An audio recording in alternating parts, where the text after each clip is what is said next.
पीले दांत वाली बहू। रंजना कभी ब्रश नहीं करती थी। उसे कितनी बार उसके माँ बाप ने डांटा, लेकिन उसका कोई असर उस पर होता ही नहीं था, जिस कारण से उसके दांत पीले पीले हो जाते हैं। शादी के बाद अरे बहू, वैसे तो तुझ में कोई कमी नहीं है, पर तेरे दांत इतने पीले कैसे हैं बेटा? कैसे मतलब? कोई सर्जरी थोड़ी ना कराइए। वो तो क्या नाम, मैं ब्रश नहीं करती थी तो पीले हो गए। अब क्या करूं? आप कहें तो लाल करवा लूं या फिर काले? यार ये क्या है, क्यों माँ से लड़ रही हो? लड़ रही हूँ? अरे मैं लड़ रही हूँ या ये बोल रही है कि दांत पीले हैं, पीले। अरे तपस्या थोड़ी ना की है इन्हें पीले करने के लिए। बकायदा ब्रश नहीं किया है 20 साल तक, तब जाकर। छी, कैसी बात कर रही हो? ये उस वक्त तो पीले नहीं थे जब हम लोग तुम्हें देखने आए थे। अरे तब साफ करवा लिया होगा डेंटिस्ट के पास जाकर। अब देखो कैसे पीले पीले लग रहे हैं। रंजना सास की तरफ गुस्से से देखती है। फिर शुरू हो गई पीले पीले पीले। अरे पीले तो तब भी थे जब मेरे हाथ का रसगुल्ला उड़ा उड़ा कर खा रही थी और बोल रही थी, लड़की नहीं गुणों का खजाना दे रहे भाई साहब आप। खैर, अब वो लोग करते भी तो क्या करते, पीले दांत वाली बहू पल्ले पड़ी थी तो झेलना तो था ही। एक दिन कीर्तन में रंजना गाना गा रही थी। अरे कमला बहन, माँ का द्वार है, यहाँ तो सब शुद्ध होकर आते हैं, फिर अपनी बहू को ब्रश भी नहीं करवाती तुम। दूर से पीले पीले दांत भक्ति में बाधा उत्पन्न कर रहे हैं। अरे कोई 2 साल की बच्ची थोड़ी ना लेकर आई हूँ मैं बहू बनाकर। अच्छी खासी लड़की है, अरे कैसे करवाऊं ब्रश? ये तो उसे खुद करना चाहिए ना।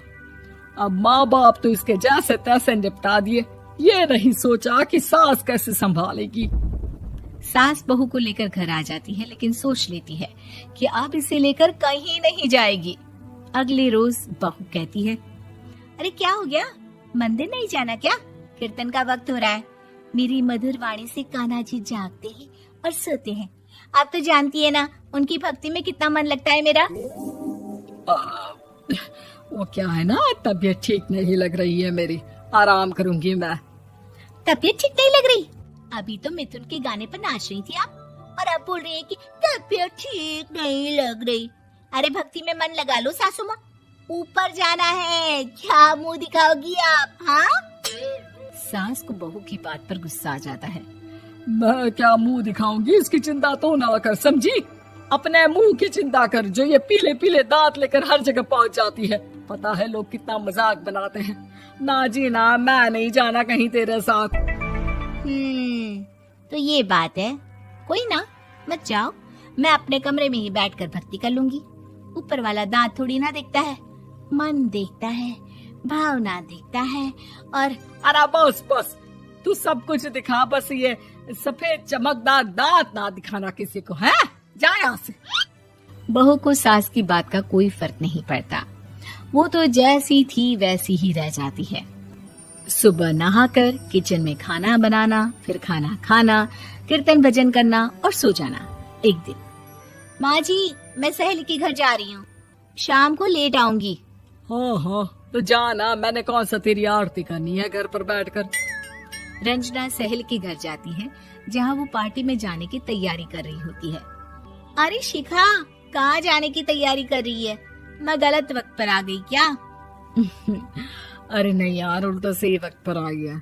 मैंने ये साड़ी और ज्वेलरी निकाली है यार, शाम को इनके ऑफिस की एक पार्टी में जाना है। बताना कैसा लग रहा है ये सब? नहीं यार, इस ड्रेस के साथ तो वो वाली ज्वेलरी अच्छी लगेगी। हाँ हाँ सही बोल रही है, मैंने ध्यान ही नहीं दिया। वैसे तो हमेशा से मस्त फैशन सेंस रखती है। तो बड़ा जाती होगी ना पति के साथ पार्टी में। रंजना कुछ नहीं बोलती, बस सोचती है कि यार काश ये बात सही हो जाती, पर मैं क्यों नहीं जाती पार्टी में? क्या इन लोगों की कोई पार्टी होती नहीं होगी? रंजना घर आती है और रात में पति से सवाल करती है, एक बात बताइए, आप मुझे किसी पार्टी में क्यों नहीं ले जाते? क्या आपकी यहाँ ऑफिस में पार्टी नहीं होती? पति बेचारा क्या कहता कि दांत पीले हैं तुम्हारे इसलिए। अरे कोई पार्टी होती नहीं हम लोगों के ऑफिस में, तो कहाँ से लेकर जाऊं? और मार्केट, मॉल, कहीं वीकेंड घूमना, कहीं तो। अरे यार, सारे हफ्ते में एक छुट्टी मिलती है, तो सोचता हूँ कि आराम ही कर लूं। क्यों? रंजना मन मार के रह जाती है। पहले कभी सास के साथ मंदिर जाया करती थी, लेकिन वो भी सास ने ले जाना बंद कर दिया। घर बैठी बैठी रंजना बोर हो जाती है। तभी उसे आइडिया आता है और वो मायके जाने का सोचती है। सासू माँ, 2 दिनों के लिए मम्मी के घर जा रही हूँ। अच्छा ठीक है, आराम से जा। और हाँ, माँ से कुछ अच्छी आदत सीख कर आना कि कैसे शरीर के हर भाग की तरह दांतों की सफाई भी जरूरी होती है, समझी? शुरू हो गई ना आप। वो लोग आपकी तरह नहीं है कि छोटी छोटी बात का बतंगड़ बना दे। उन लोगों के लिए मैं मायने रखती हूँ, ना कि मेरे पीले पीले दांत। रंजना माँ को बिना बताए उन लोगों को सरप्राइज देती है, लेकिन जैसे ही वो दरवाजे पर पहुंचती है, अंदर देखती है कि घर वाले कहीं जा रहे होते हैं। अब माँ, काश रंजना दीदी के दांतों वाली प्रॉब्लम नहीं होती, तो वो भी हम लोगों के साथ चलती ना बुआ जी की बेटी की शादी में। हाँ बेटा, लेकिन अब उसे कौन समझाए कि उसको उसके पीले दांत नहीं दिखते, लेकिन उसके आसपास के लोगों को कितना एम्बैरेसिंग फील कराते हैं। मुझे तो कितनी बार उसके स्कूल की टीचर ने शिकायत की कि उसके साथ कोई लड़की बैठना भी नहीं चाहती, और ना ही कॉलेज में कोई उससे बात करना चाहता था। लेकिन पता नहीं क्यों उसे ये बात समझ में ही नहीं आती। कोई कमी नहीं है उस लड़की में, बस यही कि दांत पीले हैं। वो तो भला हो जीजा जी और उनकी माँ का, जो दीदी को जैसी है वैसे ही रखा हुआ है। रंजना को अपने घर वालों की बात सुनकर बहुत दुख होता है। वो सोचती है कि वो क्या करे, लेकिन फिर वो सीधा डेंटिस्ट के पास जाती है, अपने दांत चमकाती है और कसम खाती है कि वो रोज ब्रश करेगी। अरे क्या हो गया? तुम तो 2 दिनों के लिए गई थी ना, पर कोई ना, अच्छा है, चलो आ गई तो। रंजना सास के सामने आकर खड़ी हो जाती है और पूरी स्माइल करती है, उसके चमकदार दांतों को दिखाती हुई। हैं? चले मंदिर।